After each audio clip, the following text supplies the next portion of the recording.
महाराष्ट्र की बारामती लोकसभा सीट पर दिलचस्प मुकाबला होना तय है। यहां भाभी बनाम ननद की सीधी टक्कर होगी।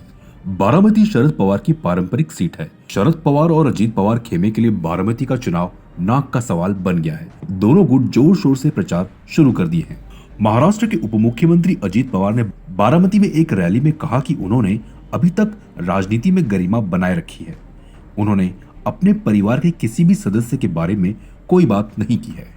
अजीत पवार ने मंगलवार को एक चुनावी सभा को संबोधित करते हुए कहा, अगर मैंने अपना मुंह खोला तो मेरे परिवार के कुछ सदस्य किसी को अपना चेहरा दिखाने के लायक नहीं रहेंगे।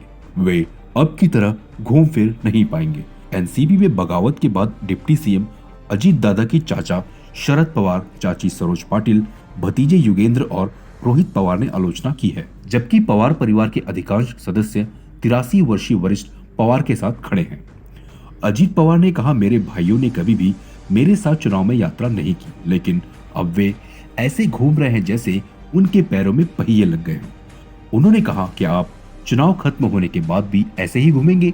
उस समय अजीत पवार और उनके कार्यकर्ताओं के अलावा बारामती में कोई नहीं दिखेगा। पवार ने कहा, उनके खिलाफ प्रचार करने वाले रिश्तेदार बरसात के मौसम में उगने वाले मशरूम की तरह हैं।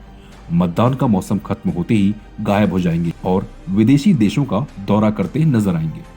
बता दें कि बारामती के सियासी अखाड़े में शरद पवार की बेटी सुप्रिया सुले और बहू सुनेत्रा पवार के बीच सीधी टक्कर होगी। पुणे की 6 विधानसभा क्षेत्रों में से बारामती और इंदापुर पर अजीत पवार गुट का कब्जा है।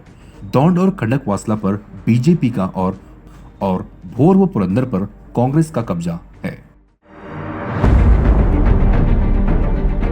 CEN न्यूज देश प्रदेश की ताजा तरीन खबरों के लिए CEN न्यूज को सब्सक्राइब करें और रहें पल पल की खबर से हर पल बाखबर।